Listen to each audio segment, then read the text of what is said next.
Good afternoon. Day 3. We're eating Wonton King, which is Grace's favorite St. Louis restaurant. They have dim sum, which is gross, like chicken feet. And all of a sudden, I get bit in the ear, and it's a hot bite. And I'm like, what is that? And I look up, and Grace has half a sausage in her mouth because she took a bite of a sausage like an idiot with her front teeth, and it got all over my shirt.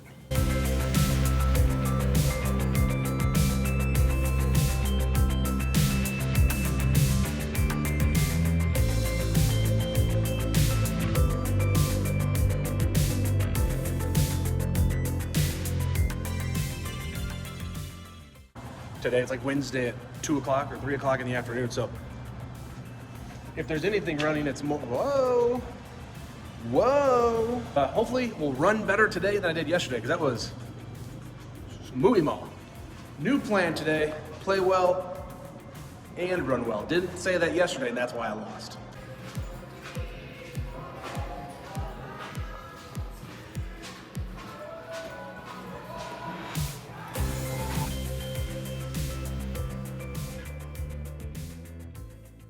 I am so happy to have a shirt on that doesn't have sausage juice.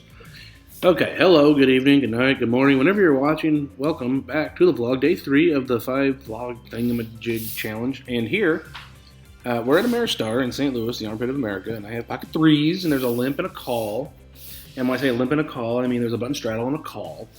So I raised up to $35 with 2 crabs, pocket 3s.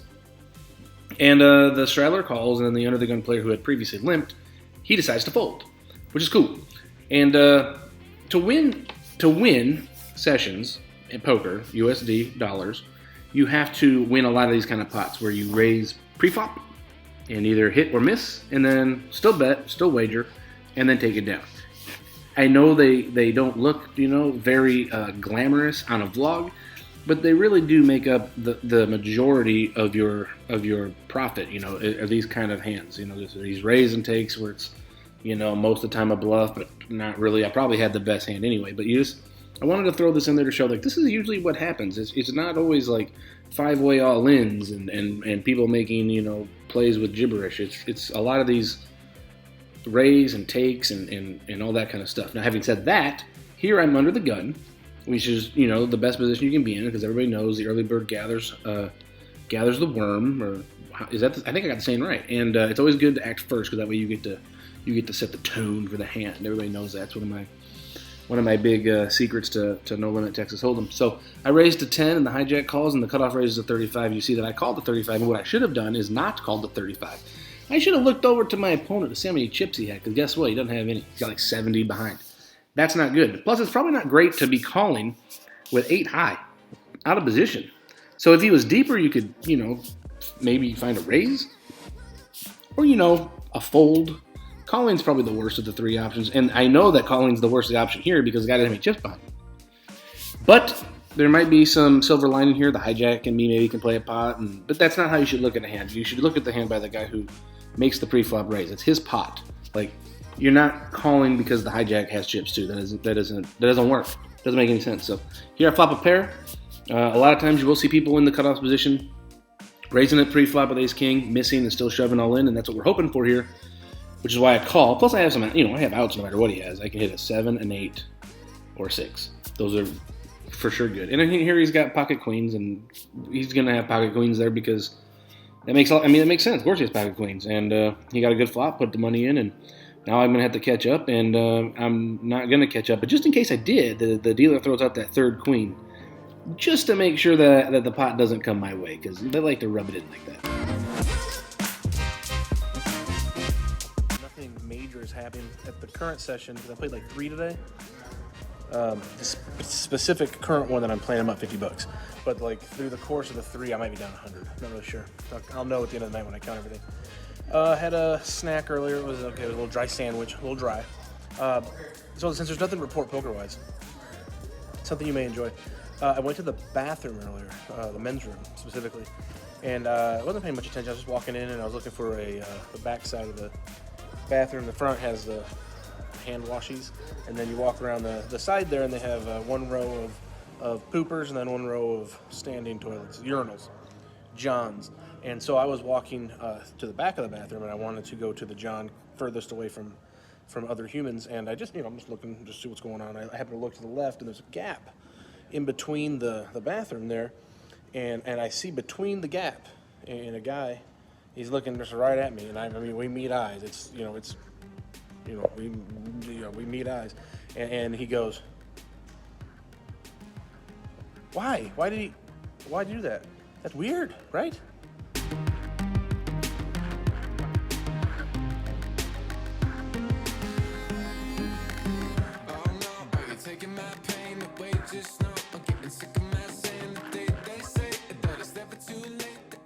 That fella that you saw there, his name is Thomas, and he's a vlog watcher. You know he's a cool dude because he's got a So Rude poker chip. We'll play a pot with him later, so we'll move on from him right now and just get into this hand. So here I have ace-4 hearts. I raise it up to $10. What's really funny about suited connectors like this, suited aces, sorry, is that when I first started playing poker, I was listening to this guy named Bart Hansen. He has a poker call-in something or other, and he said something or other about, and I'm going to get this completely wrong, but something about the idea of playing a suited ace is that you can over-flush somebody. And I took that to mean never, ever, for any amount of money ever, should you fold a suited ace. Yeah, because I'm smart. Yeah, so that's what I did, and Grace gave me lots of bad looks, and I tried to explain to her, no, Bart Hansen said never fold. And look, when you play a hand like that, you flop 3 4s and you beat the big blind out of a $171 pot. So who was right, me or her? I think it was me. Although I didn't flush anybody, but, plan B works. So we're moving on to another hand, clearly. I'm on the button, which is my favorite spot to be in, and I have 2 queens, a heart and a club. And I'm talking to my friend down there in the green shirt. Her name is Courtney. I played a pot with her, the hand of the night, a couple vlogs ago, where we played like a bomb pot, and I beat her because I, skillfully outmastered her. But the point of me telling you that I was talking to her is that I did not understand the action ahead of me. This dude made an 8, and I decided the right 3-bet size was 20, and I think we all know that's real. But that's what I did, and the cutoff call, the flop came 10-8-5, which is decent. That's not terrible. It's 2/5 to a squidgle. So I bet out $25 with my overpair, and I'm expecting to get called by, pretty much any pair. If he called with the ace-10 or ace-8 or ace-5, any of those hands I expect to call. When the bottom card pairs on the turn, that's usually pretty good for somebody with an overpair because it kills the, you're probably not up against 10-8 because he didn't raise you. But if you were, well, now you're winning. So I fire out $60, expecting again if he's got like a 10 of some kind, he's going to come along, and then there he is. He comes along. Plus, I have an image of a, so I don't mind that getting a bet in there getting called because sometimes my image is a little, sour. Here on the river, I like my hand. I bet $159, which is exactly how much he has left. Show my queens, and then he shows that he outplayed me by slow playing pocket 8s. He did not play the hand, exactly how I would have played it, but he won the money, and at no time did I think he had what he had. So I guess he, as Grace says, he won the pot, so he played it right. And it's not like he made any mistakes. I probably would have raised the turn or whatever, but he didn't, and it didn't matter because I was an idiot and put all the money in and lost. So put down in the comments, do you think that hand was played well? That's just a standard hand, or did I play it too fast? I'm kind of interested to know what you guys think. Here, I have 5-3 of hearts. I raise it up, get called by the big blind. We see a flop that has 3 hearts on it. That's pretty cool. So I have a flush, which is, ranks pretty high on the hand ranking chart, and I fire out accordingly, and then, of course, he comes along because, he doesn't know that I have a flush. Turn card's a king, and that's super duper and fancy and nice because he could have a 10. So, and that's good because I have a flush, and a flush will be a straight. So I bet again, hoping that he calls, and he's going to think about it for a little while, and he does call. So now things are looking really good. I'm not worried about a full house when the river pairs the board because he probably would have had to raise it at some point. So I throw out $100, hoping that he has exactly that, like a hand like King 10. King 10 would have flopped a straight, so he probably didn't have that. But just a 10 in general, Queen 10, something like that, a pair and a straight draw, and then boom, hits the straight on the turn. Well, he calls me, and I scooped the pot, so he didn't have a higher flush, he didn't have a full house, which of course we didn't think he had anyway. He probably did end up having that straight or a very ornery 2 pair or something like that. So Who knows? I didn't ask him, and he didn't tell me, and if he told me, would I believe him? I don't even know.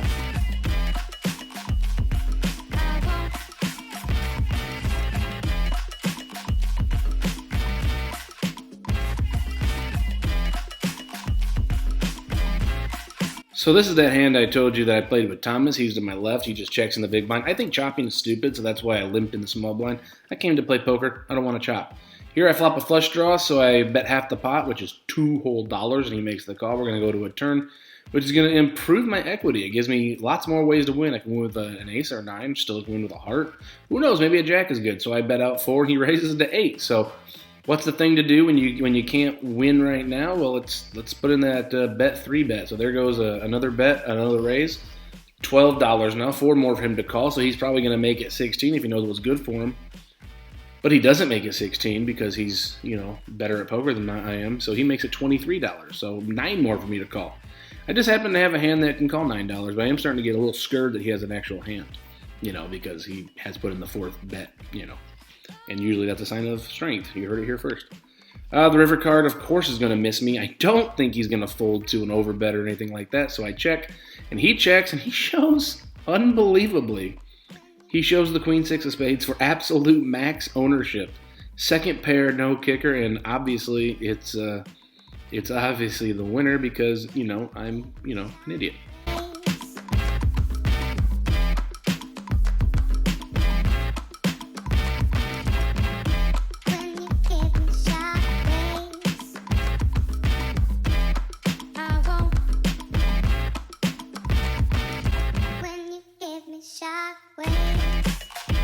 I just woke up from slumber. Last night, no lighting, so couldn't tell you how we ended up. Is Uncle a winner or a loser? Loser. What? She's right. In the game yesterday for $1,000, and I cashed out for $750. Basically, that queen hand cost me. Everybody, give a thumbs up if you like this content. If you want to see more of this, you should subscribe. You'll get notifications. You get that little bell. If you want to leave a comment, I am very, very good at responding. So far, it's not looking too good for the home team, right? So we'll try to turn that around tonight. Plan for tonight is to get dinner with Jamon Burton and then head over to one of the 2 casinos to play No Limit Texas 2 card, either $1, $2 USD, or $2, $3 USD, or $2, $5 USD. So thank you everybody for watching, and I will see you tomorrow.